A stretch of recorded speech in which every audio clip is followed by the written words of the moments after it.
Hello students, very good morning. मुझे बहुत अच्छा लगा कि कुछ स्टूडेंटों ने पढ़ना शुरू कर दिया है। मुझे अपनी वीडियो के रेस्पॉन्स से सब पता चलता रहता है कि कौन स्टूडेंट कितने समय तक देख रहे हैं वीडियो। देखिए स्टूडेंट्स, आप मेरी आंखों में धूल नहीं झोंक सकते। आप मेरी आंखों में धूल क्या झोंकोगे स्टूडेंट्स? अपनी लाइफ को ही धोखा दोगे। मैं पढ़ने के लिए ही बोल रहा हूँ स्टूडेंट्स, आपको किसी और के जो आपका काम है, जो आपके काम आएगा। मेरा तो सिर्फ इतना उद्देश्य है स्टूडेंट्स कि आप अपने मेरे बच्चे हो, आप बहुत अच्छे नंबरों से पास हो और आगे बढ़े, जिससे कि आप मेरा नाम रोशन करें, अपने फादर्स और पेरेंट्स का भी नाम रोशन करें। बोर्ड के स्टूडेंट्स, क्लास 12 के स्टूडेंट्स हो, बहुत सीनियर क्लास है, इंटर कॉलेज की तो सबसे बड़ी क्लास है स्टूडेंट्स। तो अपने मैच्योरिटी को समझिए, अपने उत्तरदायित्व को समझिए और पढ़ना शुरू कर दीजिए। तो ठीक है स्टूडेंट्स, आज फिर से हम एक बहुत ही शानदार वीडियो लेकर उपस्थित है, जो कि 5 नंबर के सवाल। बहुत ध्यान से सुन लीजिए स्टूडेंट्स कि जो व्हीट स्टोन सेतु वाले सवाल है, वे सवाल कितने मोस्ट इम्पोर्टेंट है। पहली तो सबसे पहली बात है कि व्हीट स्टोन सेतु को आपको पहचानना पड़ेगा कि वास्तव में व्हीट स्टोन सेतु है या नहीं। अगर आपने एक बार पहचान कर ली कि व्हीट स्टोन सेतु है, तो कैसे स्टेप करोगे, मैं स्टूडेंट से लिख रहा हूँ, आप इन्हें नोट कर लीजिए। देखिए क्या, नंबर 1, आप व्हीट स्टोन सेतु में संतुलन की शर्त लगाएंगे। क्या लगाएंगे स्टूडेंट्स? संतुलन की शर्त लगाएंगे। ठीक है स्टूडेंट्स,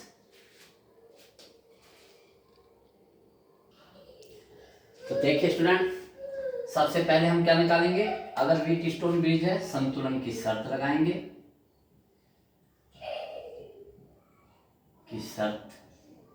दूसरे पर हम क्या लगाएंगे? तो बाह्य परिपथ का तुल्य प्रतिरोध, बाह्य परिपथ का तुल्य प्रतिरोध। स्टूडेंट्स इन्हें नोट कर लेना, यानी कि आर। और नंबर 3, बैटरी या सेल से चलने वाली धारा, सेल से चलने वाली धारा।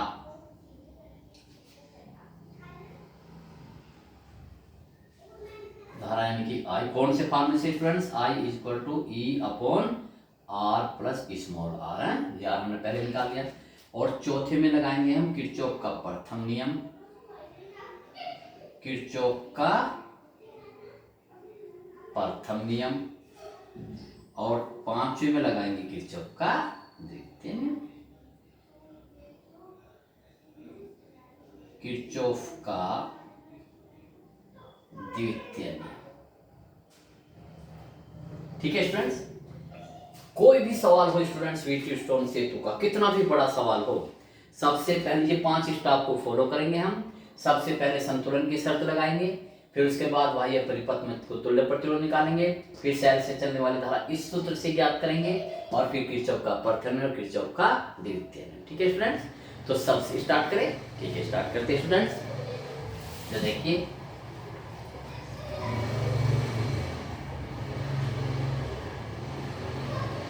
तो पहले देख लीजिए स्टूडेंट्स, ये व्हीट स्टोन सेतु है, ये तो त्रिभुज दिखाई दे रहा है स्टूडेंट्स। मैंने आपको ये बताया था कि एक जो व्हीट स्टोन सेतु है, उस परिपथ की ये पहचान है कि उसमें 4 भुजा होती है।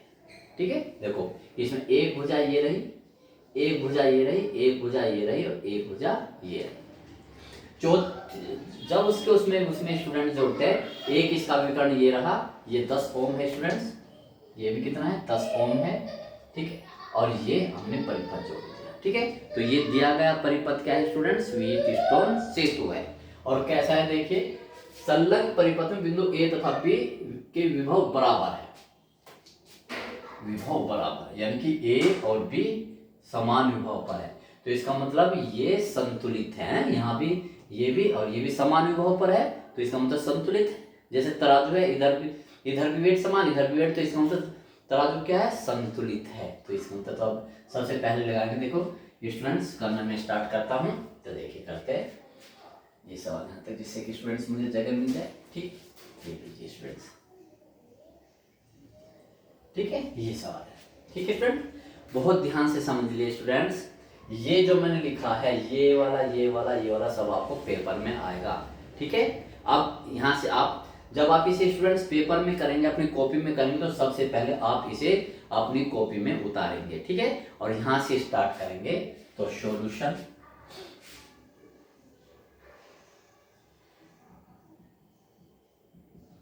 प्रश्न अनुसार क्या लगाएंगे, संतुलन की शर्त है, क्योंकि विभव बराबर है। तो विभव बराबर है तो क्या होगा, तो लिखो, तो लिखो दिया गया परिपथ, दिया गया परिपथ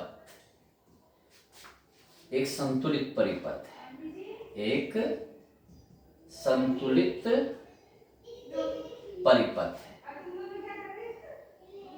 संतुलित क्या है, संतुलित परिपथ है। इसका क्या मतलब है, आपको आप कहोगे सर आपको कैसे पता कि ये संतुलित परिपथ, संतुलित व्हीटस्टोन सेतु है, क्योंकि उसमें विभव बराबर कहते हैं ना। इस शब्द से मुझे ये मैंने लिखा कि ये व्हीटस्टोन सेतु एक संतुलित सेतु है, परिपथ एक संतुलित व्हीटस्टोन सेतु है। लिख लो लड़की, संतुलित व्हीटस्टोन सेतु है। ठीक है, बस व्हीटस्टोन सेतु है। तो सबसे पहले स्टूडेंट्स हम क्या लगाएंगे, हम लगाएंगे संतुलन की शर्तानुसार। तो लगाइए, तो संतुलन की शर्तानुसार, संतुलन की शर्तानुसार, संतुलन की शर्तानुसार स्टूडेंट्स 5 नंबर अपने पक्के कीजिए। देखना कितने आसान है।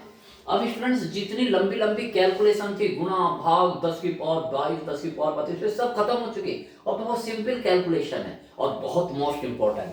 तो देखिए संतुलन की शर्त लगाइए। संतुलन की शर्त क्या है स्टूडेंट, देखिए ये वाली, P अपॉन क्यू बराबर R अपॉन S। बिल्कुल मुझे फॉलो करेंगे, बिल्कुल जस्ट फॉलो मी। तो इसका इसके साथ अनुपात, इसका इसके साथ अनुपात। ठीक है, तो लेते 5/10 बराबर 4/x। देखो 5/10 और 4/x। तो देखिए सोल्व कीजिए स्टूडेंट्स। इसकी इसमें गुणा हो जाएगी, इसकी तो कितने हो गए स्टूडेंट्स, 5x बराबर 40। मैं देख लेता हूँ स्टूडेंट मेरी वीडियो में आ रहा है या नहीं। यस, तो ये हो गया स्टूडेंट्स। अब इसमें करते देखो, ये हो गया तो कितना हो गया स्टूडेंट्स, 5x। तो x बराबर कितना आ गया, यही कर देता हूं मैं, x बराबर कितना आ गया 40। 5 8 40, सीधे कर दो, कर नहीं, 5 8 40, 8 ओम। लीजिए एक आंसर तो स्टूडेंट्स आ गया। ठीक है ना।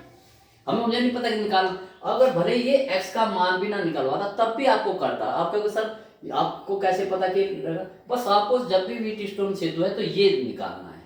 ठीक है, अब मुझे नहीं पता कि अभी क्या निकालना है। मैंने तो जो आपको 5 परिपथ 5 स्टेप बताए वे लगाते जाना है। ओके स्टूडेंट्स, तो बताइए संतुलन की शर्त लग गई। अभी मुझे नहीं पता इसमें क्या निकालना है। अब देखिए मैं क्या करता हूँ स्टूडेंट्स, याद आया, तुल्य परिपथ निकालते हैं। ठीक है, तो लिखिए, देखिए इसमें कोई धारा प्रवाहित नहीं हो, तो लिखो चूंकि बिंदु ए, बिल्कुल जैसे मैं लिख रहा हूं, बिंदु ए तथा बी समान विभव पर है, उसने बोल भी रखा है समान विभव पर है, अतः ना, अतः भुजा ए बी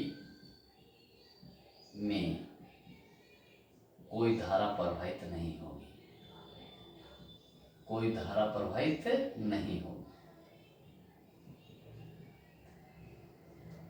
नहीं होगी।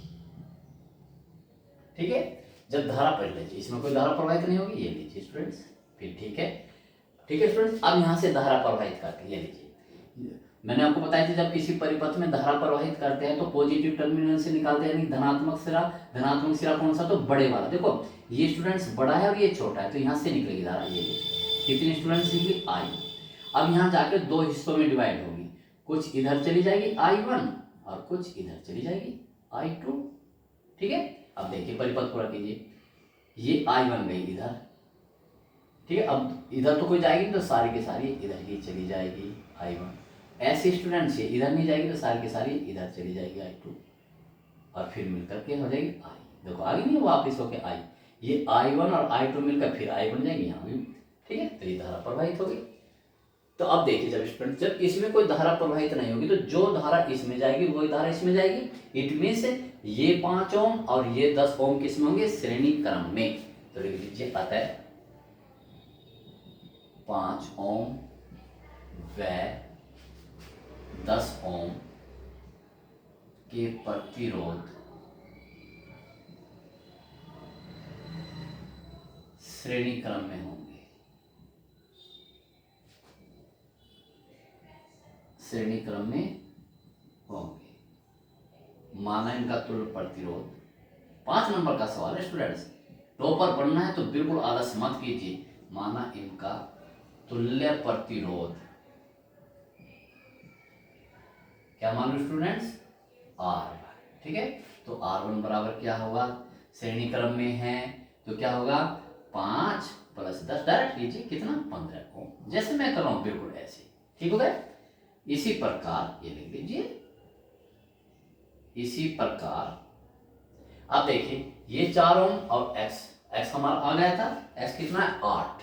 ठीक है, तो बिल्कुल देखो मुझे इसी प्रकार 4 ओम व x बराबर 8 ओम के प्रतिरोध श्रेणी क्रम में होंगे। श्रेणी क्रम में होंगे।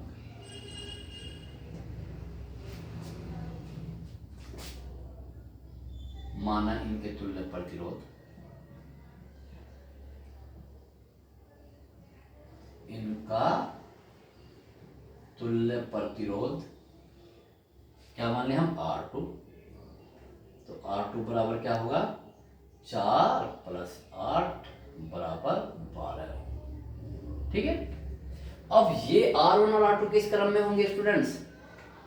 समांतर क्रम में। तो लिखिए R1 व R2 समांतर क्रम में होंगे।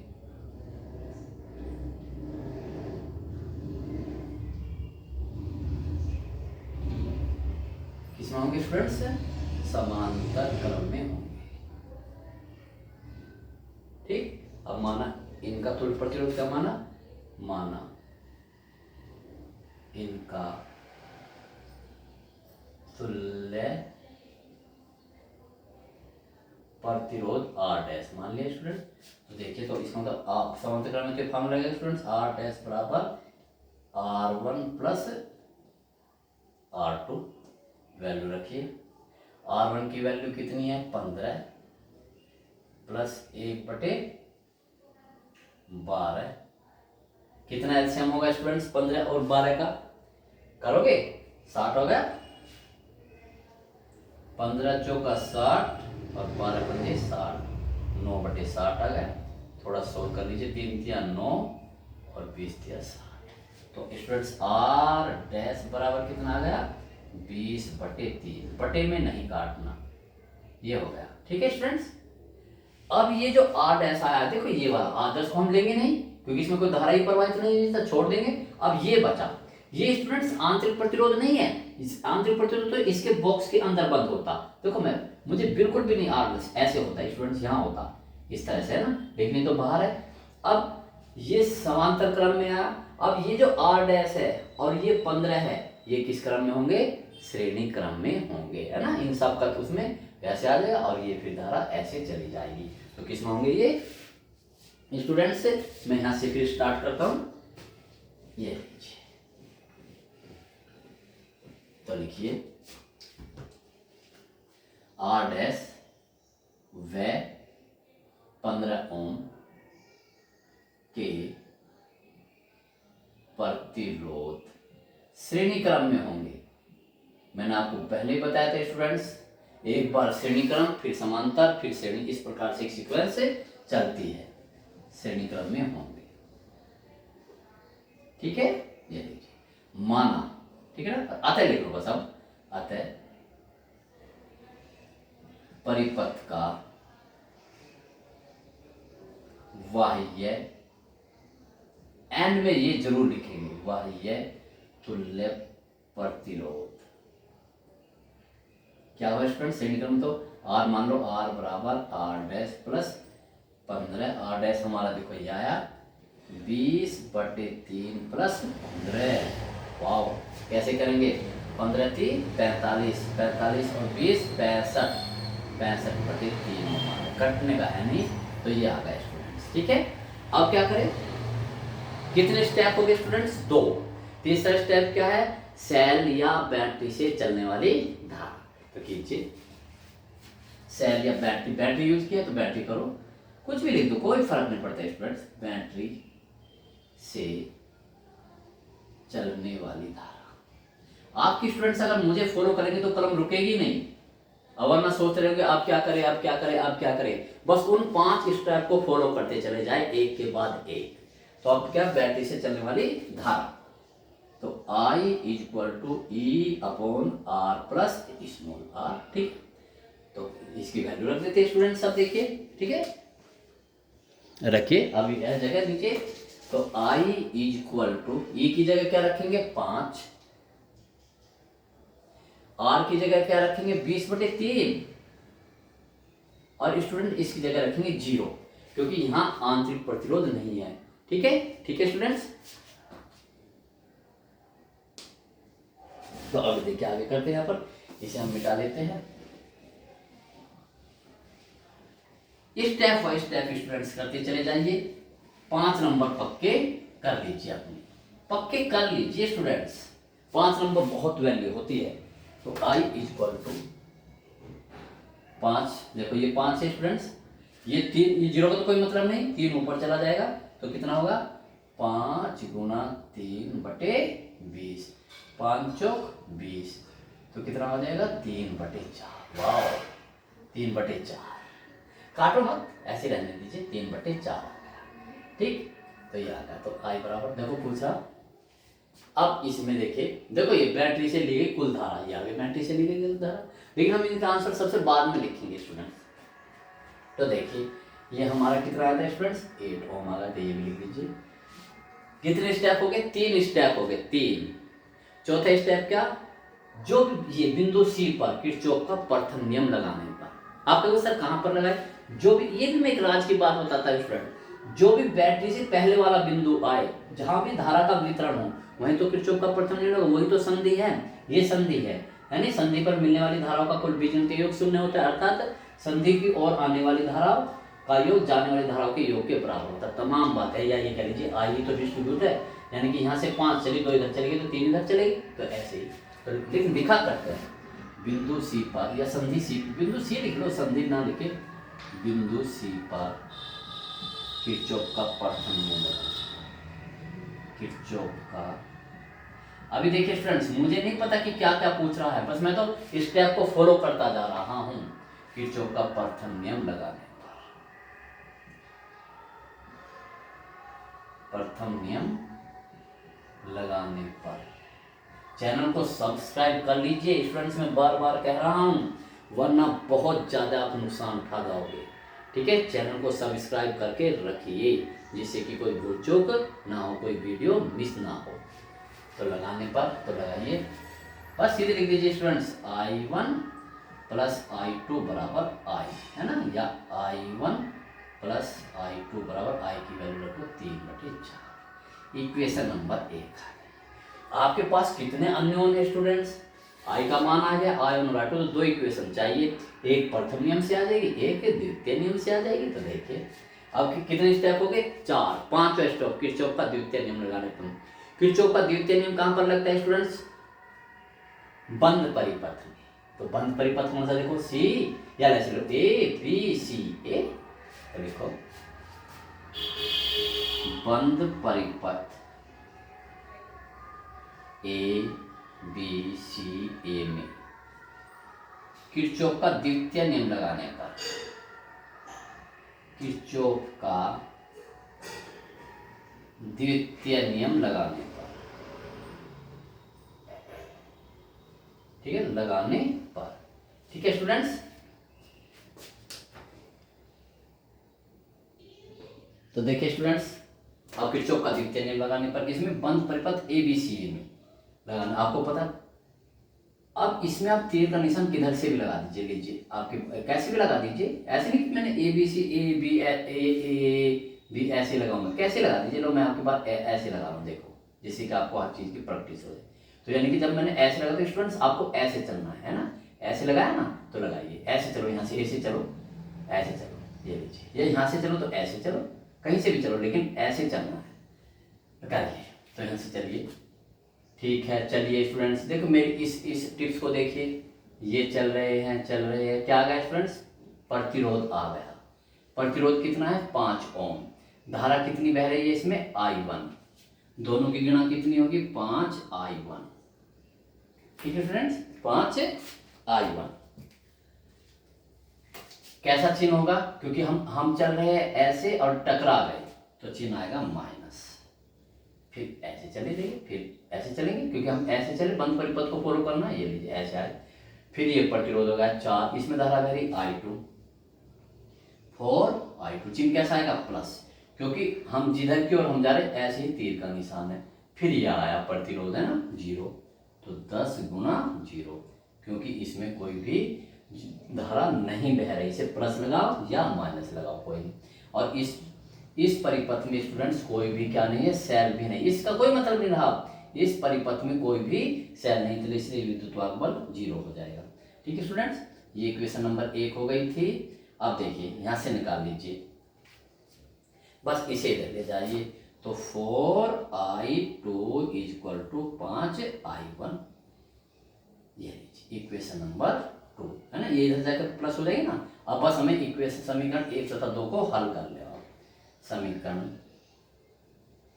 1 तथा 2 को हल करने पर करो स्टूडेंट्स, ठीक है। कैसे करोगे हल, ये 4I2 है तो 4I2 बना लो, यहाँ 4 से गुणा कर लो पहले, ये नहीं लिखती कि उसमें गुणा करने पर या करने पर, ठीक है ना। तो देखिए स्टूडेंट्स मैं यहाँ करता हूँ पर, जिससे कि आपको पता चल जाए। चलो थोड़ा सा यहीं कर लेता हूँ, तो कीजिए, तो कितना होगा स्टूडेंट्स, 4I1 प्लस 4I2 बराबर 3/4 गुना 4 से मल्टीपल कर दिए मैंने, तो कितना है स्टूडेंट्स, 4I1 प्लस 4I2, 4 से बराबर 3 आ गया, ठीक है। अब देखिए, अब इस 4I2 का मान यहां रख दीजिए, ठीक है। तो रखिए स्टूडेंट्स, यहां पर आगे लेट करके वापस फिर जगह जैसे भी मिलती जा रही है हमें, तो कितना है देखिए, 4I2 है ना, 4I2 का मान यहाँ ये इस 4I2 का मान कितना, 5I1, तो रखिए 4I1, देखो 4I1 तो स्टूडेंट्स ये रहा, और 4I2 की जगह क्या रखे, 5I1 प्लस 5I1 बराबर कितना है, 3। ये लीजिए देखो, 4 और 5 9I1 बराबर 3, तो I1 कितना होगा स्टूडेंट्स, 3/9, यानी कि I1 बराबर होगा 1/3 एम्पियर, ये आ गया। अब I1 का ही मान यहाँ रख दो, तो 4I2 बराबर 5 गुना 1/3, तो कितना होगा स्टूडेंट्स, I2 बराबर, ठीक है, तो कितना होगा, 5 गुना 5, 5/12 एम्पियर।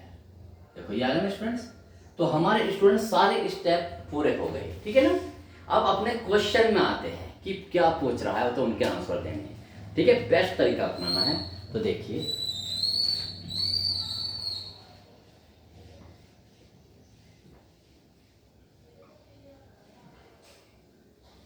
जी स्टूडेंट्स,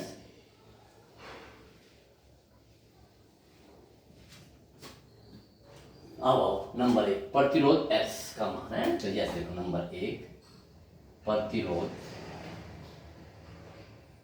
X बराबर कितना आया था, 8 ओम, ऐसे भी। नंबर 2 X ओम के प्रतिरोध में धारा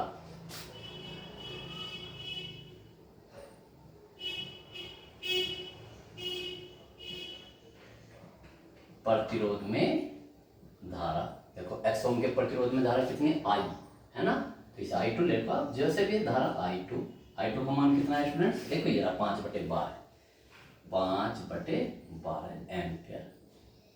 ये लीजिए। तीसरा देखिए, बैटरी से ली गई कुल धारा, बैटरी से ली गई कुल धारा यानी I, वो मैंने मिटा दिया, वो कितना था स्टूडेंट्स, 3/4 एम्पियर, मुझे याद है, ठीक है, 3/4 एम्पियर था। और बैटरी द्वारा दी गई शक्ति, बैटरी या ली गई शक्ति, बैटरी द्वारा दी गई शक्ति